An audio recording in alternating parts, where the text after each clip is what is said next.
Okay, good evening. Sorry for the modified schedule. Um, Yirtzeh Hashem, I'll be back in person on Shabbos. I just didn't think my voice would hold out on the base measures tonight. Today we're learning Maseches Bava Daf Mem Tes.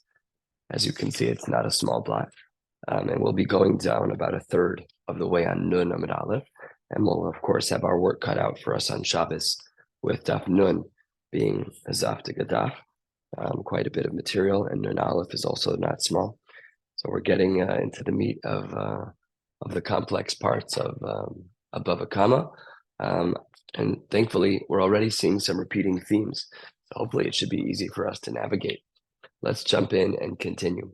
The Mishnah at the bottom of Memches and the Beis opens like this: Shor shayim iskavin lechavero. One shor was trying to kill another shor. V'hiko esa isha, but inadvertently that shor hurt a woman. V'yatzu yiladeha, and unfortunately that woman lost the fetus that she was carrying. She miscarried. Pater midmei vlados. The Baal HaShor of the damaging shor, he does not have to pay for the damages of the vlados. The Mishnah continues, the Adam shayim iskavin lechavero. Let's say that there was a person who was trying to hurt his friend, and v'hika esa isha, and inadvertently he had a woman, v'yatzu yiladeha. In such a case, we say mishalim dmei vlados. There, a person has more responsibility, and because a person has more responsibility, so they're therefore on the hook, and because they're on the hook, so therefore they're going to have to pay the dmei vlados. Asks the Mishnah 2 lines from the bottom, Keitzad mishalim dmei vlados. What's the math equation to determine how much the vlados, how much the fetus is worth? So the Gemara says it's basic subtraction, and this we'll see soon as a machlokes tanaim. Do we assume that the that the value of a woman before birth is more than the value of a woman after birth? Let's see. So the Tanakama says, Keitzad mishalim dmei vlados, shamen esa isha kama hi yafa ad shelo yalda. We assess how much a woman is valued at before she gets pregnant and has a baby. The kama hi yafa misha yalda. And then we take the lower number, that's the assertion of the Tanakama, that a woman's value goes down after she has a baby. And that subtraction is the cost of the vlad. And that's what the Baal HaShor has to pay. That would not the Baal HaShor in this case, it's an Adam. That would be what the person would have to pay for the damages. So if I'm Ruvain and I'm trying to punch Shimon, and Nebuch I punch Penina and I cause for a miscarriage. We'll see soon what the parameters are. Where on the body does she have to be hit? We'll discuss that in the Gemara. Lamaisa, the Gemara says that I'm culpable and I have to pay the difference in cost between the woman's value before she was pregnant and the woman's value now post miscarriage. Amar Rabbi Shimon ben Gamliel, I don't know what you're talking about. Turning to the top of Mem Tesman Aleph, the Gemara says, Im Kain, Misha Isha Yoledes, Mishabachas. He says, if this is so, we should assume that a woman is more praiseworthy, is worth more after she's pregnant, after she has a child. Now, the language is weird with the Im Kain. That's why Rashi picks up here and says, Mefaresh B'Gemara. And we'll analyze what the language of Reb Shimon ben Gamliel actually means shortly. The Mishnah continues, so therefore, if Reb Shimon ben Gamliel doesn't like the Tanakama's approach, and rather he's of the opinion that the math equation should be different, because he clearly assumes that a woman after birth is worth more than before birth. So if all of that is true, so then what's his math equation? So to this, the Mishnah says on the top line of Mem Tesem Aleph,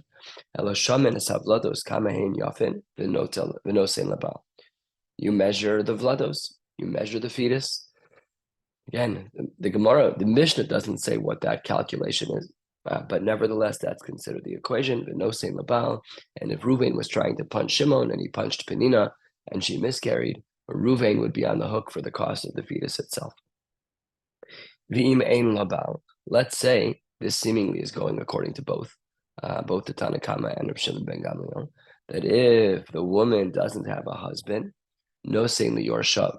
So this money seemingly goes to the husband himself and not to the woman, and the money goes to his yorshim if she's alive, and he is no longer alive. Then the money goes to his yorshim. Let's say that the woman that was damaged wasn't a regular penina, but rather haisa shivcha v'nishtachrira. She was a slave woman who was freed. Ogioras, in such a case, the halacha is that Ruvain, would be pater for the damages. Let's open with the Gemara here, 4 lines down, analyzing the first case of the Mishnah. Taima de miskabin lechavero. The reason why we said that the person is going to be chayiv is because he was trying to hit Shimon. Miskavin leisha, but if in fact he was miskavin leisha, he was trying to hurt the woman directly, then mishalim dmei vlados, then he would have to pay the cost of the vlados. Says the Gemara, lema, perhaps we should say to use the Rav Ada bar Ava. This is not like the Shita of Rav Ada bar Ava. The Amar Rav Ada bar Ava, shvarim sheniskavnu leisha peturim midmei vlados.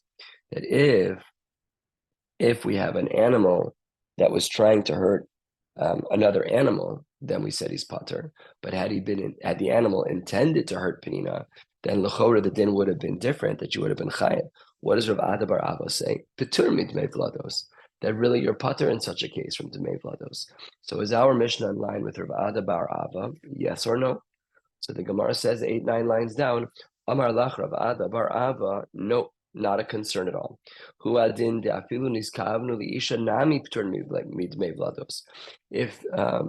I'm Ruvain and my cow was with its bullhorns targeting Penina out of the gates and caused Rahmana Litzlan for a miscarriage, still my animal would be pater.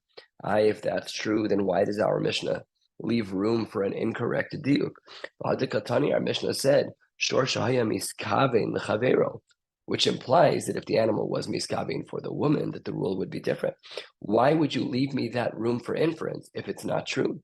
Rav Ada bar Ava explains, I did a Kabbalah Mishnah Seifa because we wanted there to be symmetry between the Reisha and the Seifa of our Mishnah. And in the Seifa of our Mishnah, it says, Adam Shaya Miskavin Lechavero. So therefore, we had to say in the Seifa something similar. So let's review this in detail. In the Seifa, it said, Adam Shaya Miskavin Lechavero Dohachi Ksiv Kra. This is what the pasuk was talking about. Therefore, says the Gemara, Tani Reisha Nami Shor Shaya Miskavin Lechavero. But that language of Shaya Miskavin Lechavero was not meant to leave room for the inference that had the cow intentionally targeted Penina, he would be chayiv. That's not true, and therefore our Mishnah could even be like Rav Ada bar Ava. And at this point, we would look at our Mishnah and say that no matter what the intention of the cow was in targeting Penina or in targeting another cow and accidentally hurting Penina, the din is the same, and that is that an animal's owner would be pater if his animal caused for a miscarriage to Penina. Says the Gemara a third of the way down, 5 lines before the wide lines. Amar Rav Papa, if a shore were to have gored a shivcha, and the shivcha would have then miscarried had she been pregnant, mishalim dmei vlados, in such a case, there would be payment. My taima. Why is this true? Because the shivcha is compared to chamarta ma'abarta, to a donkey that is pregnant, ba'alma, who does, it's just like a regular animal that's being damaged. And when one animal damages another animal, so then there has to be payment. There's an exception when it comes to an animal causing damage to a person and her fetus. But when an animal damages another animal, those are regular rules from the beginning of the Maseches. Those are regular case scenarios. It is odd, granted, it is odd that we say that a man, the owner of a shore, is pater for causing the dmei vlados, for causing a miscarriage of penina, but chayiv in regards to a shivcha. But that's because the shivcha is viewed, it sounds disparaging, but at least halachically speaking, she's viewed in the same way as a chamor, as an animal. Where do we get this from? That a shivcha is deemed to be similar to a chamor.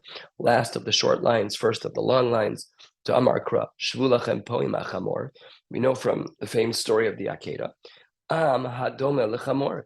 That's what the language of Im HaChamor is darshaned as. Am Hadoma L'Chamor, the Shifcha, the maidservant, the Avadim, they are similar to a Chamor. And therefore, instead of the rules of an animal goring a person and causing for a miscarriage to be the same as that of an animal causing the same damage for an animal, we don't say that.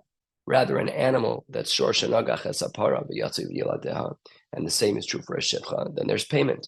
Masha Ein Kain when it comes to Penina. by Penina. If I'm Ruvain and my animal gores Penina and she miscarries, whether or not I have kavanah, the din is that I, the owner of my animal, will be pater, even for the damage that I caused. We had said in our Mishnah, Kate said Mishalim Dmei Vlados. We said the Gemara Dmei Vlados. I understand you're talking about the value of the fetus. I got it. But what I don't understand, says the Gemara, is what about Shvach Vlados Miboile?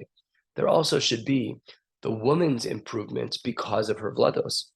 She has an added value for being pregnant. There's something else going on here, and she should have that money coming in her direction. So the Gemara says as follows. Hachanami Ka'amar, you're correct. Kate said Mishalim, how do the payments work? Dmei Vlados u'shvach Vlados. There should be payments for the fetus, and there should be payments for the woman's improved cost of herself because of the Vlados. Shaman es ha'isha kama hi yafe ad shelo yalda, the kama hi yafe mishi yalda. We make a math assessment. We look at her value and we say, what is the difference in her value? And that is how we make the math equation, factoring in two things, the Dmei Vlados and the shvach of the woman because of the Vlados. But it's two things and not one. Now let's dig into Rashbag's answer. Rashbag's approach to how we make this math equation was very different. He said, I don't agree with you, Tanakama. The Tanakama thought that a woman was more valuable before she gave birth than after she gave birth. Rashbag wasn't hearing it. So let's dig into his shita. We're 4 lines into the wide lines. Amar Rashbag, Im Kain, Mishaisha Yoledes Mishabachas. What does this language mean? Says the Gemara, Maika Amar. What does Rashbag mean by this language? Amar Rabba. Rabba says, and we'll soon see that there's a machlokas about this between Rabba and Rava, but Rabba's shita comes first. Says the Gemara, Hachi Kamar, V'chi Isha Mishabachas, Kodem Sheteled, Yoser Mile Achar Sheteled. Rashbag argues back to the Tanakama.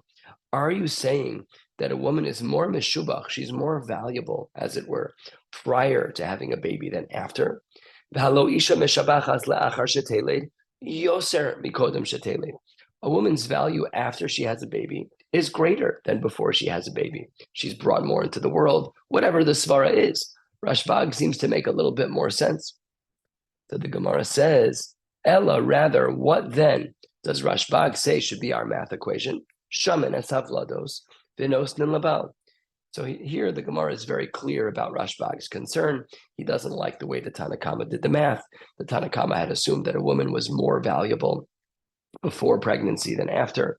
Rashbag doesn't agree, and therefore he says the math just doesn't work, and therefore we have to assess payments to the woman who lost her fetus, who miscarried, that the money will go to the Baal based purely on the cost of the Vlados. And Tanya Nami Hachi, we have a brisa that supports Rabba's approach to Rab Shimon ben Gamliel. Halfway down on Mamtes Amud Aleph, making good headway. After all, would it be the case that Isha Meshabachas, Hodem Sheteled, Yoser Mila Achar Sheteled, the same retort that we saw in the brisa before about Rashbag, we see here that the Gemara is pushing against the Tanakama in the same way. How can you say that a woman's value is greater before she gives birth than after? It's not true. A woman is more valuable after giving birth than before. Ella, and this brisa is therefore a raya brura for Rabbah. Ella, shamen havlados v'nosnin labal. All we do is we assess the cost of the vlad, and that is the payment that goes to the husband. Rabbah has a very clean understanding of Reb Shimon ben Gamliel, kaftor v'ferach, very easy. The Gemara then says, about 10 lines down into the wide lines, a little bit more than halfway down, Rava Amar, a little different. Hachitani, v'chi isha lemi sheyoledes mishabachas ve'ein le'atzma b'shvach vlados klum. You're saying that a woman who gives birth gets no money to herself? Rava takes a different approach than Rabbah. Rabbah was bothered by the math equation of you're under an assumption, Tanakam. You're under an assumption that a woman before pregnancy is worth more, is more valuable than a woman after pregnancy. Rava takes a totally different approach, which is, why is she not getting any of this money? It doesn't make any sense. She's the one who carried the baby. She's the one who miscarried. Why is all the money going to the Baal? So says the Gemara, Therefore,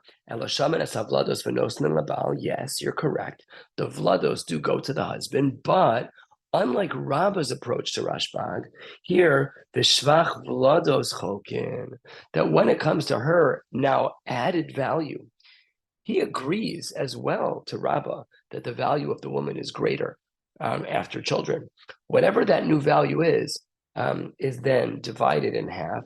The woman gets to keep half of that value from the mazik, excuse me, and therefore she at least gets a little bit of money out of the deal. So that's why Rabbah and Rabbah argue. And here too, Tanya Nami Hachi, we have a brisa that supports the shita of Rabbah as well. Let's take a look. Amar Rashbag, v'chi isha l'mi sheyoledes mishabachas ve'en la'atzma b'shvach vlados klum. This woman gets pregnant. She's carrying a baby. She has more value, but she gets no money when she's damaged. Pasnish, it doesn't even. It's not fair. It doesn't make sense, says Rava. And this is a brisa now. The brisa then says, like Rava had posited, Ella, shamin nezek bifnei atzmo, v'tzar bifnei atzmo. We separate the damage and the tsar. V'shamin esav vlados. We also assess the value of the vlados v'nosnein lebal. V'shvach vlados chokin. Here too, we see a case scenario. We see a raya brura for the shita of Rava that the woman does get some money after she's damaged in a case of a man who injured her. All of this is to say that there's a machlokes between Rabbah and Rava within the shita of Rashbag of our Mishnah, with Rabbah not agreeing to the math equation in principle, and Rava not agreeing to the payout system, where he felt that the woman should be getting some of the monies because she was the victim. He didn't just lose the baby, she was carrying the baby and lost the baby. So that's the machlokes Rabbah and Rava. Says the Gemara, if that's true, that we have two brisas, two Tanya Nami Hachis, one supporting Rabbah and one supporting Rava, then, says the Gemara, 2/3 of the way down, Kasha de Rashbag ad Rashbag. Then we have one brisa saying that all the money goes to the husband. We have another brisa saying that not all the money goes to the husband. The shvach vlados goes to the wife. So how do we answer up this stira between these two brisas of Rashbag? You're right. Rabbah brings a raya for his own shita and Rava for his own shita, but that means that these two brisas don't agree with each other. So what should we do in a case like this? The Gemara says, Lo kasha, kan b'mivakeres, kan b'she'ena mivakeres. One is talking about a mivakeres from the word bechor, where a woman is having her firstborn child, where there's a greater danger involved. And the second one is where she's having her second child, where the birthing process is a little bit more trusted than the first birthing process. And therefore, there are differences in halacha. One brisa aligns with mivakeres, and one brisa aligns with eina mivakeres, and that too ends this sugya in regards to the shita of the Rashbag. Says the Gemara, fine, I understand what you're saying, but if that's true, the Rabbanon da amrei shvach blados nami labal, my taima. If what you're saying is that we have a brisa, according to Rava, that indicates that the woman should get the shvach vlados, well, that's only the Rashbag. But according to Rava, if the Rashbag says the money of shvach vlados gets split between the husband and the wife, what does the Tanakama say about that? He has to deal with the Mari Mekomos. The Tanakama in our Mishnah said nothing of the sort, and we didn't see a brisa to support the Rabbanon, the Tanakama of our Mishnah, saying, excuse me, and we didn't see the Tanakama having a source to say that money should go to the wife in such a case for the shvach vlados. So my taima, what's their svara? Says the Gemara, kiditanya. At least it should say kiditanya. That would be a correction in the brisa here, in the Gemara. Mimashma shenemar, because the pasuk says v'yatzu yeladeha, that she had children. Any yodea shehi hara. Why does the Torah have to say that she had children and she was pregnant? Anyone who's taken the most basic of earth sciences will know that the mammal gets pregnant first and has a baby. Why did the Torah use the word hara? Matamad lomar hara. According to the Rabbanon, what does the word hara teach us? Says the Gemara, lomar lach, shvach hirayon labal. The gzeros akasu. Nice, not nice, rational, not rational. The Torah says black on white, according to at least the Rabbanon, that with the extra word of hara, that teaches us a din, that when there is shvach, of a leda, that money then goes to the husband purely. And that's why the Tanna Kama disagrees with Rashbag. Says the Gemara, the Rashbag. Okay, let's throw the question back in the Shakla Bataria. According to the Rashbag, Hara my Dorish Bey. We understand what the Tanna Kama did with Hara to explain why he holds that the Shvach Leda goes only to the husband. But how does the Rashbag now say that the money does go to the wife? So says the Gemara, it's very simple. The Rashbag holds that the word hara was already being used for another purpose. And because it was being used for another purpose, he couldn't use it the way that the Rabbanan did to say that all of the Shvach Leda goes to the husband. What was it being used for? Rabbi Lazar ben Yaakov Omer, and we're about 15 lines from the bottom of Mem Testament Aleph. He was of the opinion, Le'olam eino chayev ad sheyakena keneged beis hahirayon. If a man does strike a woman, he's only going to be held accountable for damages as it relates to miscarriage if he hit her in a way where miscarriage makes sense. And Amar Rav Papa, lo tema keneged beis hahirayon mamish, it doesn't mean squarely where what it would be opposite of the uterus. That's not what it means. It's broader than that a little bit. Ela kol hecha desalik le shichma livlad. Anywhere where the injury would cause swelling and therefore the potential risk to a vlad. La'afuke yad v'regel delo. The Gemara here leaves a lot of gray area in regards to what's considered the space where a man would hurt a woman that would lead to a miscarriage. If he punches her in the hand, punches her in the foot, I think everyone would agree biologically that's not directly causing to a miscarriage. If he punches her in the stomach, in the back, it's hard to say that isn't a problem. What about the legs? So there's a little bit of ambiguity here. But one way or the other, the Rashbag says that the word hara is to teach us a limit in regards to the damage that we cause. If a man punches a woman and it's not in a place where the damage can directly cause for a miscarriage, he will not be held responsible for the miscarriage. He's responsible for bruising and harming his wife, of course. Pasha, he's an abusive man. But Lamaisa, when it comes to the damages of miscarrying, that's what he uses the word hara for. So let's just fundamentally distill the machlokas of the Rabbanan and the Rashbag.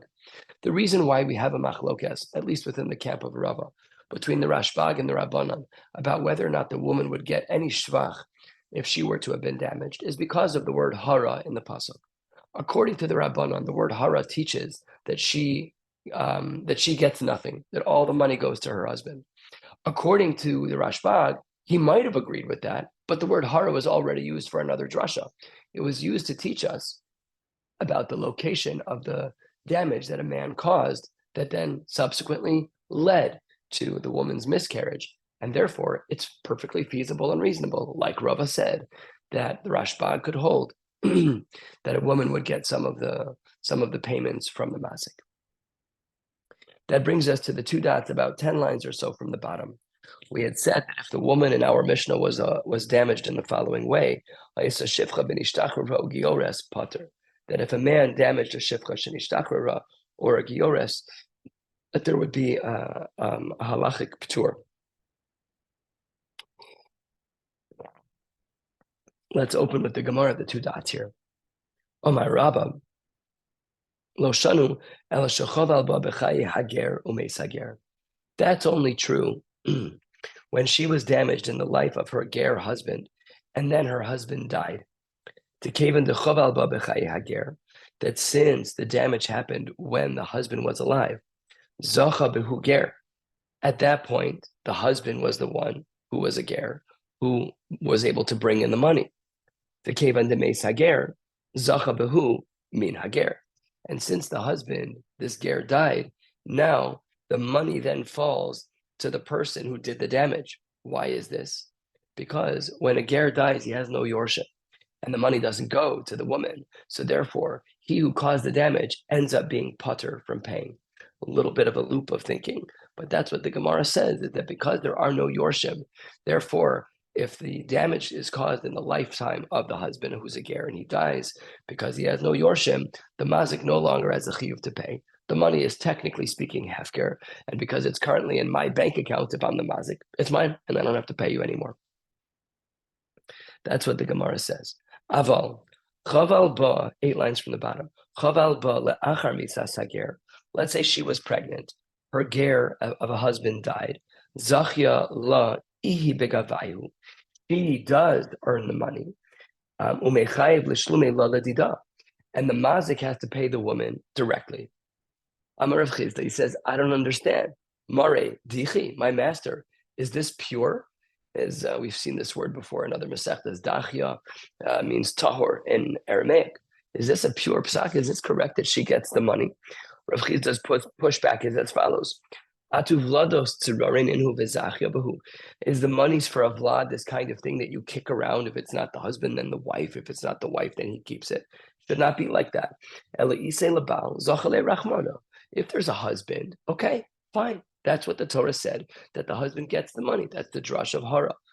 However, leise lebal, but if there is no husband, then then really she shouldn't get the money. Then the mazik just shouldn't have to pay. He should be pater, like we said a couple of lines ago in the Gemara. So this new case is a shtickle chiddush, says Rav Chizda, and I don't understand how it works. So the Gemara says that a meisvei, the Gemara brings a question which actually supports Rav Chizda's line of thinking to say that the woman should not get the money. Now, there are a lot of details in this brisa. We're primarily going to focus on the last line of the brisa.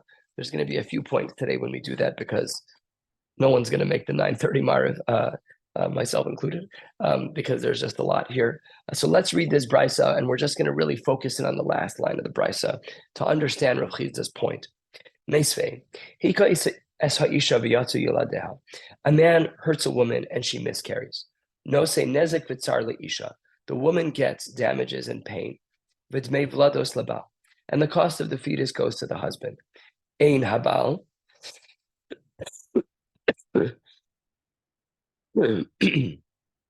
If there is no husband, no say liyorshav, the money goes to his yorshim. Ein ha'isha. If there's no woman, if she died in the process, so then no sin liyorsheha. If there's no husband and there's no wife, then the money goes to the yorship. Now this is our case. That if we were dealing with a case of a shivcha shenishtachra or giores, the halacha is zacha. Who is zocha in this case? The mazik. He doesn't have to pay. This is a raya for the shita of Rav Chizda, or at least the question that Rav Chizda was asking, which is, once the husband is out of the picture, the mazik doesn't have to pay anymore because she's a giores. And when there is a giores, all of the monies that are owed to them, the husband is gone, the money is now hefker. And because the mazik is the one with the money, if the money's hefker, the mazik keeps it, and therefore the mazik is clean free, and the money doesn't go to the wife. And that's exactly what Rav Chizda was trying to prove. It says the Gemara, Amre, I could respond to that, no problem at all. Is this any different than the way we were okim our Mishnah just a few minutes ago? We established that our Mishnah, where the damage took place in the lifetime of the ger husband and then he died. Rav Chizda, the Bryce is not such a stark question. We could be okim that brisa in the same exact way that we would be okim our Mishnah, which is that the death happened, the miscarriage happened, while the ger husband was still alive. And that's why the woman was circumvented. And when the husband dies, the money becomes hefker and he absorbs it. But lav dafka that the brisa is wrong. Maybe if the baby taka was born, was miscarried after the husband died, but before the birth, obviously, maybe that would be a perfect response. That's what the Gemara says. And the Ibai Sema, says the Gemara, I can give you another reason why, Rav Chizda, why your question isn't so great. Says the Gemara, even if you want to say that her husband wasn't alive, that the Gior's husband wasn't alive at the time that she miscarried. But maybe Utni, turning to the top of Mem Testament Bays, it doesn't say Zacha, Zachsa. The Gemara brings a beautiful raya the other direction. There's a little typo. It wasn't Vizacha, that the mazik gets to keep the money because the husband was a ger, and now that he's dead, the money is behefker. No, maybe it wasn't zacha, maybe it was v'zachsa, and therefore it's a raya exactly the opposite of Rav Chizda. Now the Gemara takes this up one rung and asks if perhaps this is a machlokes tanoi. Lema, says the Gemara, ke tanoi. Maybe we have a machlokas tanoim on our hands. Bas Yisrael shenises leger. Let's say you have a Yiddish maidel, she marries a ger. Vinis abra mimenu, and she gets pregnant. V'chaval ba b'chayei hager. She gets injured during the lifetime of her ger husband. No same dmei vlados leger. The halacha is that the money goes to the ger. However, la'achar misas hager, after the husband were to have died and then she miscarried, seemingly we have a stira in Brisas. What's the stira? La'achar misas hager, line 3 and 4. Tnicha da chayev. According to one version of the Brisa, the halacha is that he's chayev to pay her. Utnicha da pater. And according to some, he's not chayev to pay her. So perhaps my lab tnoininu. Maybe this is the machlokas that we have. Says the Gemara, no. Perhaps the Rabbah Vadai Tanai, maybe according to Rabbah, who really is trying to show that she gets money, maybe this really is a machlokas. But Ela Rav Chizda, who's trying to say that she never gets money, maybe there's a way to explain this Bryce in a different way that aligns with Rav Chizda. Ela Rav Chizda, Milema Tanai, you could say Lokasha Harabanan Harashbag. It could just be a difference in payment in regards to whether the wife receives money at all, which was the machlokas we saw in our Mishnah, according to Rava. And Irashbag, even within Rashbag, my area la'achar misa, who says we're talking about after death. Afilu mechaim nami islay palga. According to Rashbag within Rava, she would get money even if the husband was still alive. So this can't be a good raya. Mechaim islay palga la'achar misa kula. And therefore, perhaps these two brisas are not anyway an indicator about a machlokas tanaim, about whether or not the woman would get the money if the ger husband had died, but about something totally different altogether, which is how much she gets. And it could just be that she'd get half in one scenario and full in another. And v'ibai sema, 10 lines down, another possible answer is that these two brisas of Chayiv and Pater are ha v'ha, both of them are Rashbag, kan b'shvach vlados, kan b'dmei vlados. One's talking about the woman's value, the shvach vlados. One's talking about the dmei vlados. The shvach vlados for sure goes to the wife, at least in part. The dmei vlados for sure doesn't go to the wife. So therefore, we could answer this up in a whole bunch of ways that do not indicate a machlokas tanoim on this topic. Says the Gemara, Amre, I understand what you're saying in regards to Mishvach Vlados, but Lishma Dmei Vlados, that should imply something about the Dmei Vlados. And not only that, Umi de Rashbag, Lishma le Rabbanot. Perhaps we could infer from the Rashbag Shita, we're reverse engineering from the Rashbag Shita that she would get some money. Perhaps we could see the Shita of the Rabbanon over here. Amre, says the Gemara, you can't work backwards from this diuk because lo shvach vlados de shaycha yado begavayu. The Gemara says lo kama shvach vlados. When it comes to her increased value for having been pregnant, the shaycha yado begavayu, that she is pregnant and she's the one who carried the baby and her value is increased. Then zachya behu v'kulhu. Then the Rashbag says, of course, she's going to get money for that. She was the one who was pregnant. He didn't carry the baby. But so therefore the Gemara says that there really is no machlokas tanaim on this topic. And it seems to be the case that a woman would not necessarily get money if her ger husband died before she miscarried. And the Gemara now jumps into a little bit of a jump from our current discussion into the halachic discussions of holding on to a shtar and whether or not the shtar itself is valuable. A little bit of a jump. The Gemara says at the 2 dots, 1/3 of the way down, Voy mine Rav Yeva Saba, me Rav Nachman. Amachzik bishtarosav shel ger. At least we see the connection that we're talking about a ger. If I am holding on to the shtar of a ger, mahu, what is the halachic status of me having that document? Man de machzik bishtara. If I, the full yid, I'm not talking about the ger. If I'm holding on to the ger's document, so I'm an FFB and he's a ger. If I was holding on to that document, the fact that I'm holding on to it, that adaite de arahu de machzik, is my intention with that document that if the ger dies, that I pull all the rights because it's now hefker, because he's a ger. And when a ger dies, his property is hefker. And I'm holding on to the shtar. So therefore, I get everything in the shtar, including the property. Uve'ara ha lo achzik ushtara nami lo kana. And perhaps I really wasn't thinking about the land. And I'm just holding a piece of paper. And it's not even worth the paper it's written on. I was just holding a document. Oh, Dilma, Odilma, or perhaps daite nami ashtara. Is there value in the star? Yes or no? Amar le. This is, I think, it's the first time we've seen this language in Shas. Ani mori, answer me, my master. I wasn't sure this was what it meant the first time I saw. Rashi kind of indicates as much. If you look at the Rashi 2/3 of the way down, first words on the line, Dibur Hamaskal, Ani Mori, Aneni Adoni, please answer me. I've never seen this before. Ani Mori, answer me, my master. V'chilatzur al pitluchiso hu detzarech. You think the paper was what was valuable to him? And the Gemara then responds, Amar le, his master says back to him, Latzur v'latzur. It absolutely was. That was meant to be used to close off a bottle. This is a very cryptic piece of Gemara. Lamaisa, we see that there's two sides of the coin as to whether or not there's value in the paper. That's what we can see from this story, but no real conclusions from the Gemara, because the Gemara was framed in a question. We see a rebuttal, and then we don't really see any response. And halfway down, the Gemara continues with a similar version of what we just discussed. Amar Rabba, Mashkono Shel Yisrael Biad Ger.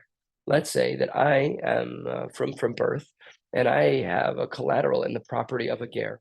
Umeis hager. While my property is in the property of the ger, my collateral is in his property, he dies.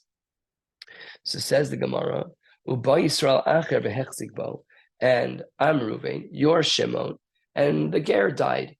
The ger died. So I'm Reuven, my stuff's by the ger. The ger died. You, Shimon, go take the collateral, and it's really mine. So Allah Maisa says the Gemara, Motzian osami ado, you may not keep it. My taima, kevan demis, le ger, pakale shiabude. Because once the ger died, the shibud between me and the ger dissipated. And because that happened, then my collateral also falls back into my rishus.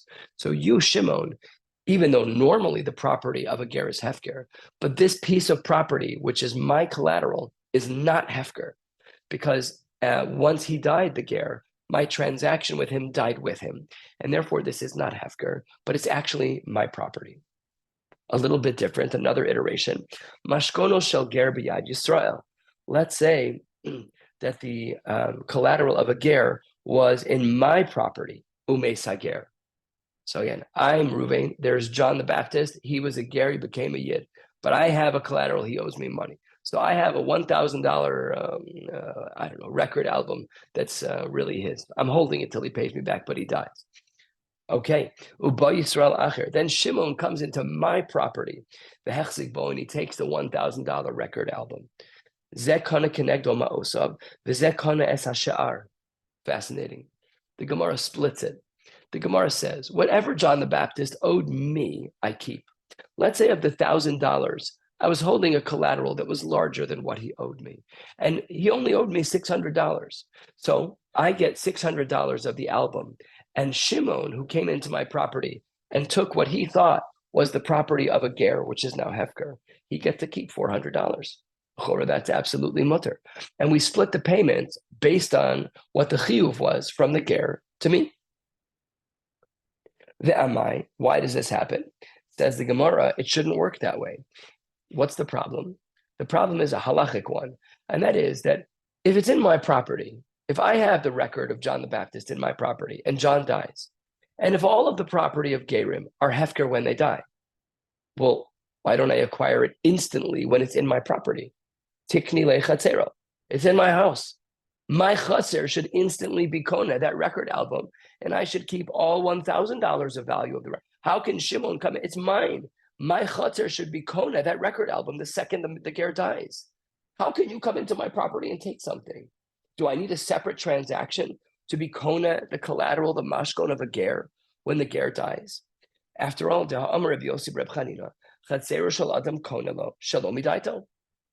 I don't need das to be kona anything. I don't need any das at all. Let's review. I'm Reuven. I have a collateral. John the Baptist owed me $600. He said, Phil, Reuven, here's a $1,000 record label from 200 years ago. Here you go. Keep it until I pay you back.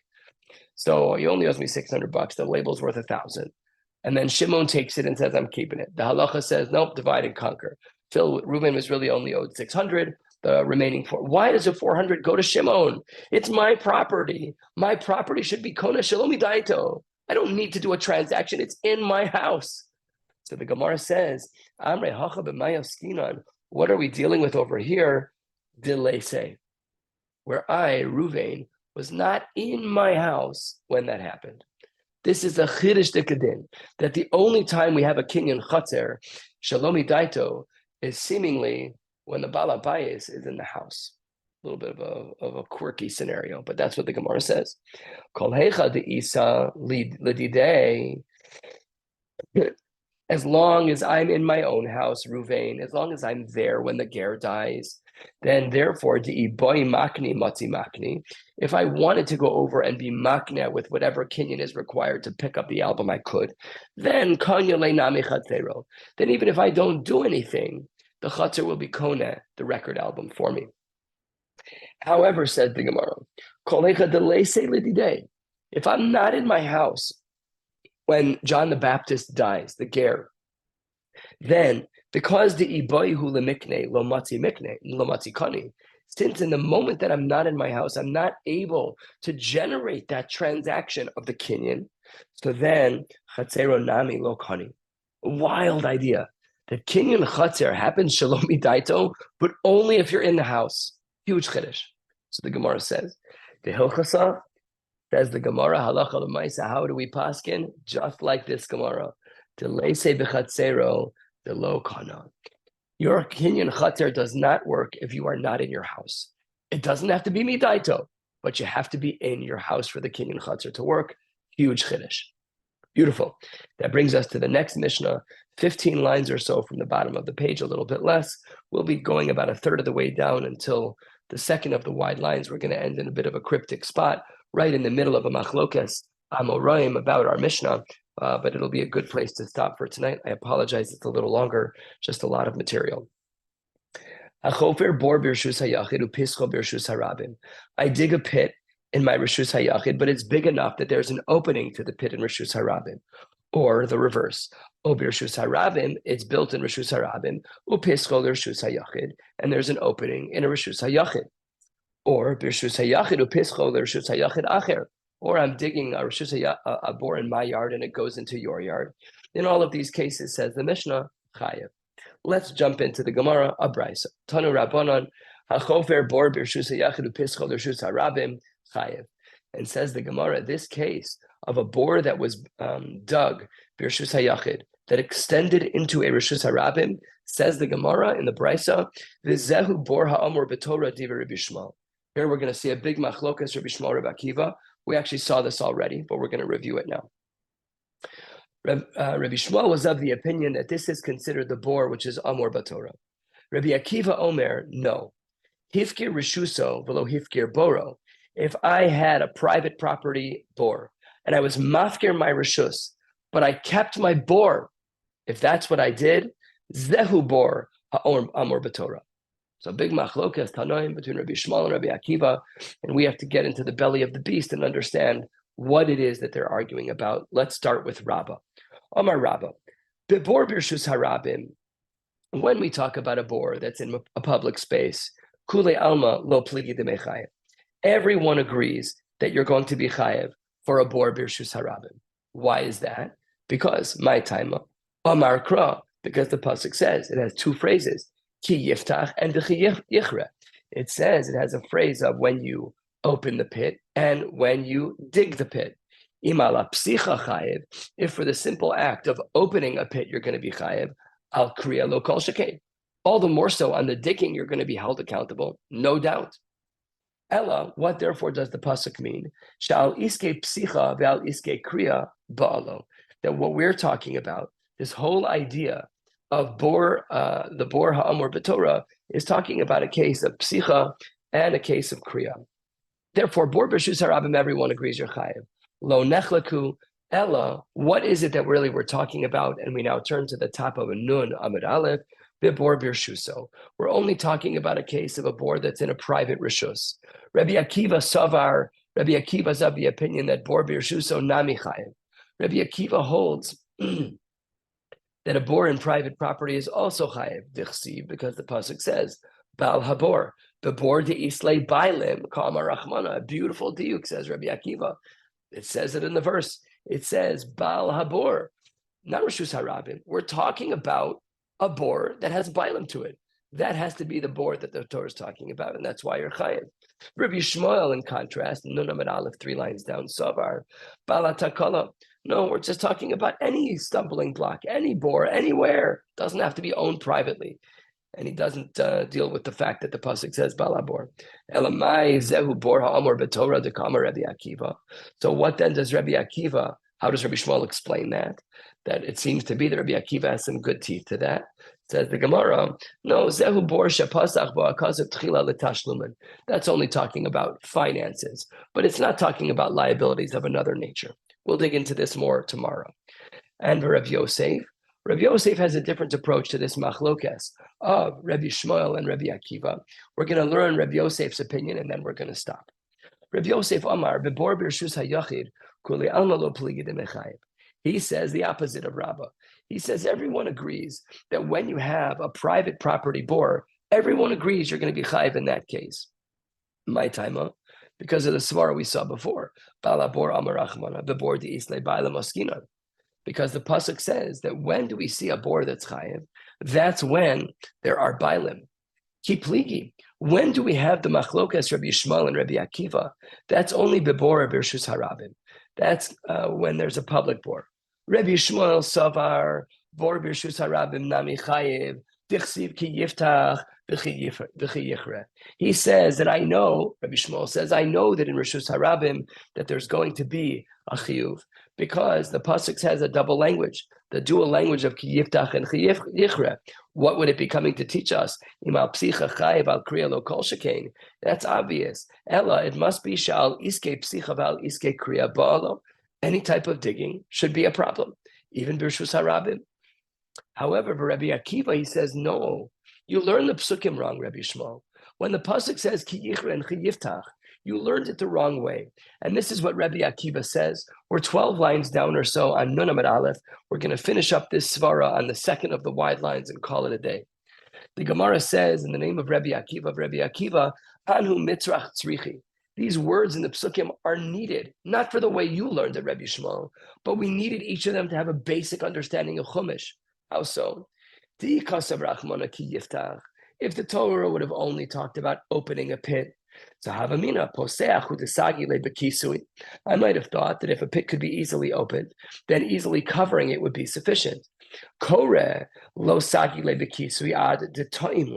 had it been a dug hole, I might have thought the standard would have been different, that it needed to be filled in with the dirt from which you dug the hole. And that's not true. That's why we needed both psukim. And if we would have only had the pasuk of ki yichra, which talks about digging and not just uncovering, then maybe in regards to digging, yes, there you need to put a cover on the hole that you dug. Aval, I might have argued, poseach delo avad maisa, that if you just uncovered, I should say, a hole, where you didn't dig a hole, you didn't do anything to make the pit, you just uncovered it. Perhaps you wouldn't need a cover at all. Kamash Malan, that's not true.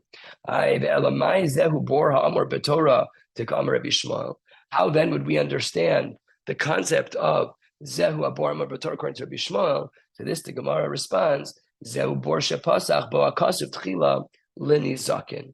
So we see the difference between Rabbi Yosef and Rabbah is that Rabbi Yosef was talking about a case that refers to Nizakin. Rabbah was talking about a case that refers to Tashlumin, payments. Payments and damages are not the same thing. And we'll get into why that's true on Shabbos. Mir Hashem will pick up again on Shabbos, 1/3 of the way down, on the beginning of the third line of Nun Amid Beis, wishing you all a beautiful night and wishing you all a beautiful Shabbos.